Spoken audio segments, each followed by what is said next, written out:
Remember that? This is a tip for all of you who wants to join. Now, so what is multi-time frame, guys? Multi-time frame is the use of every single time frame. Monthly, weekly, daily, H4, H1. Every single time frame you must use. But how do you use them? That is what I will teach you in this video lesson. First, let me show you an example, okay? If you join my webinar, you understand. We have a bullish candle with a bearish candle, okay? Bullish candle, bearish candle, we have a resistance form. Now, this is on the daily time frame. Let's say on the H4, we also have a bullish candle, bearish candle on the same line. That is a multi-time frame zone. Very simple, very understandable. So, if you know this, you have watched my webinar. Multi-time frame zones are the best zones to trade for. Let's say daily H4, H1, we have a resistance on the same line. Let's say 3304, we have the resistance on the same line. That is a very strong zone. Now, you understand that. Now, how do we enter from those zones with confirmation? Very simple. Okay? Very simple. All you need to do is just go to lower time frame. Let's say you're looking at a H4 and you want to look for confirmation, go to M30. On M30, we can see something like this. Okay, let's say we're looking at the H4 zone now. We have a, for example here, resistance form, resistance break, becomes support. Now, you can see gold touched it instantly in flight. But how do you enter from here? Simple, you need a confirmation. Now, we're looking at H4. So what do we do, guys? What do we do? We go to, let's say, H1. On the H1, we also have a multi-time frame zone. Okay, we have multi-time frame zone. That is what we understand. With multi-time frame zone, we also have two zones right over here. One at the resistance break, one support, here as well. Now, we understand that we have a multi-time frame zone. Now, we go to the lower time frame, let's say M15. Let's see, what confirmation do we have? What confirmation do we have? First, you can see, we have a zone right over here. The last zone, go touch it and fly. How can we entry from this? Very simple. If, let's say, you don't want to entry a touch trade here, what can you do? You can wait for a breakout of the last resistance. For example, here. You can see, gold broke out of here.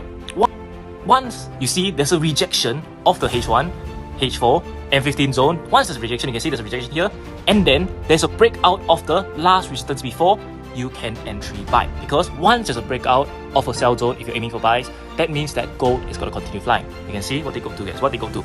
Gold touch our zone here, M15, H4, H1, go touch it, broke out of the resistance here, and then what they do, they pull back and fly all the way to all-time high. Very simple. It becomes a QM setup. So, this is very simple. Very simple. What do you do, guys? First, you identify the multi-time frame zones, H4, H1, M30. Then you go to lower time frames, M15, M5. Look for, let's say, a breakout, a QM, a rejection.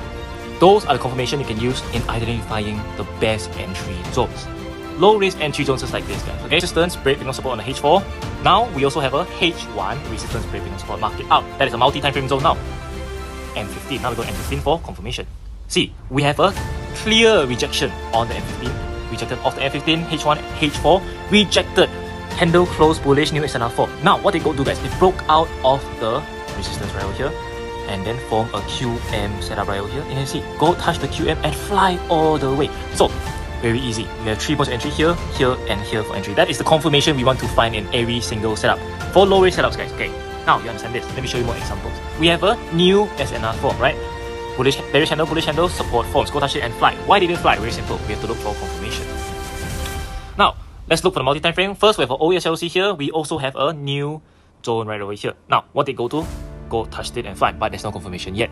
Okay, on the M15, we have a new SNR form. So that new SNR form is a point of entries we can wait for buys. But obviously, it did not retrace back. So let's go to the M5. We have a clear breakout of the resistance before. It rejected off the H4, rejected off the H1, and now we have a breakout of what? We have a breakout of the resistance right over here. Gold broke out, pull back. You see, broke out, pull back, and fly. Very simple, guys. Once you identify a zone and it rejects, you go to the lower time frame. On the lower time frame, if there's a breakout of the resistance, the last resistance, then you can entry buy. So for example, you can entry here, one here, or the last zone right over here if it pull back to this zone and fly. Very simple, guys.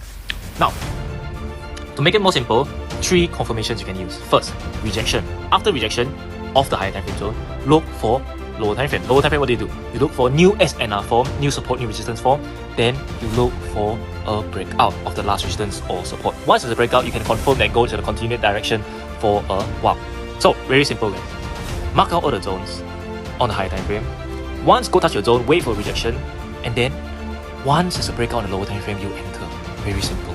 So this is how you use multi-time frame. This is how you identify the zones and enter with confirmation. So that is it for today's lesson. I hope you guys learned something.